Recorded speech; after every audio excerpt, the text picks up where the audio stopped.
warahmatullahi wabarakatuh. Bagaimana kabarnya hari ini anak-anak?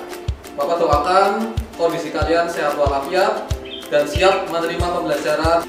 Pada pertemuan minggu yang lalu kita sudah membahas mengenai sumber sejarah, di mana dalam merekonstruksi atau dalam membaca kisah sejarah itu kita sering lupa bagaimana naskah itu bisa ada. Nah, kenapa itu bisa ada? Itu karena satu, ada sumber sejarah. Sumber sejarah bisa lisan, bisa tertulis maupun tidak tertulis. Lalu bagaimana dengan materi kita di hari ini? Sebelum kita belajar materi kita di pagi hari ini, Bapak akan tampilkan tujuan pembelajaran kita di hari ini. Jangan sampai kita sudah mempelajari sesuatu tetapi kita tahu tujuannya untuk apa. Contoh, kalian mau ke Al-Azhar, tiba-tiba di tengah jalan kalian berbelok ke kanan atau ke kiri. Ya, kalian tahu lah, kanan itu kemana, kiri itu kemana. Jangan sampai. Oke? Sekarang kalian amati tujuan pembelajaran kita di hari ini. Kalau kita mencermati tujuan pembelajaran kita di hari ini, kalian bisa melihat ternyata selain kita mempelajari sebuah materi, kita juga digembleng harus menumbuhkan karakter atau nilai-nilai positif. Jangan sampai kita juga hanya belajar materi saja, kering, melainkan karakter juga kalian harus diasah, seperti gotong royong, saling membantu, dan menjadi bagian yang solutif. Oke? Nah, bagaimana untuk menyatukan tujuan kita itu agar dapat terlaksana dengan baik? Maka Bapak ambil IMTA. Dalam pembelajaran kali ini Bapak mengambil Quran surat Al-Baqarah ayat ke-66, yang mana artinya, maka kami jadikan yang demikian itu peringatan bagi orang-orang pada masa itu dan bagi mereka yang datang kemudian, serta menjadi pelajaran bagi orang-orang yang bertakwa. Masya Allah, ternyata di Quran saja kita sudah dikenalkan dengan konsep sejarah. Kita tahu bahwa di sejarah ada istilah historia vitae magistra. Pengalaman hidup atau pengalaman adalah guru terbaik. Begitu juga di dalam ayat ini, jangan sampai apa yang terjadi di sekitar kita, apa yang terjadi di masa lampau itu hanya tidak ada maknanya bagi kita. Kita harus bisa mengambil makna dari setiap peristiwa. Nah, materi kita di pagi hari ini yakni mengenai langkah-langkah penelitian sejarah. Bagaimana caranya mengemas sebuah sumber sejarah yang kita pelajari pada materi yang lalu untuk dijadikan sebuah cerita. Apakah cerita itu murni pure seperti sumber-sumbernya?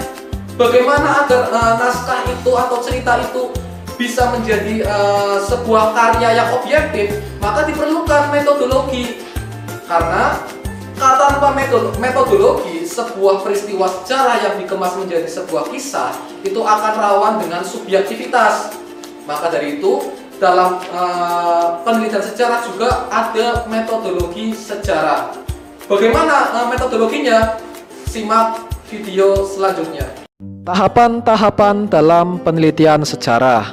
Dalam penelitian sejarah ada 4 tahap. Yang pertama heuristik, verifikasi, interpretasi, dan historiografi. Heuristik berasal dari kata heurisken yang artinya menemukan. Menemukan apa? Yaitu menemukan sumber-sumber sejarah. Yang kedua adalah verifikasi atau penilaian. Di dalam penilaian pasti ada sebuah kritik. Nah, di sini ada 2 kritik. Yang pertama kritik internal dan yang kedua kritik eksternal. Kritik internal ditujukan untuk menguji isinya sudah sesuai tidak dengan topik yang akan kita angkat. Sementara kritik eksternal adalah pengujian keaslian sumber. Jangan-jangan sumber yang kita dapat itu tidak sesuai. Nah, di sini kita pilih-pilih. Nah, yang ketiga adalah interpretasi, penafsiran. Penafsiran terhadap sumber sejarah. Setelah kita melalui heuristik, verifikasi, maka sudah pasti kita dapat menafsirkan kira-kira ini arahnya kemana.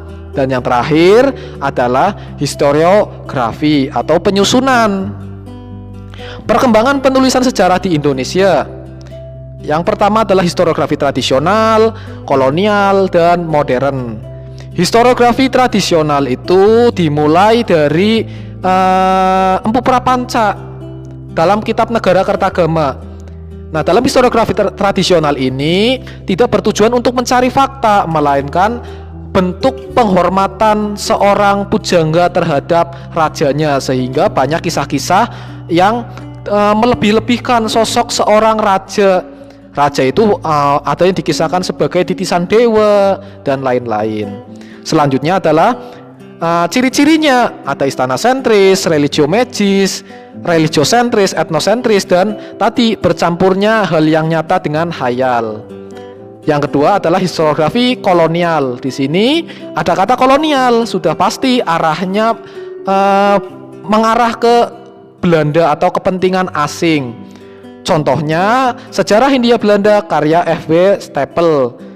Nah, karena mengarah ke Belanda sentris, maka sudah pasti lebih dominan ke Belandanya. Yang terakhir adalah historiografi modern yang terjadi sekarang dalam penulisan sejarah menggunakan ilmu-ilmu bantu dan menggunakan pendekatan ilmu sosial seperti sosiologi, antropologi, ekonomi, dan lain-lain, sehingga karya yang ada itu lebih komplit. Contohnya di sini sudah tidak lagi istana sentris, raja sentris, melainkan rakyat juga sudah mulai dikupas untuk dikaji dalam penelitian sejarah seperti itu.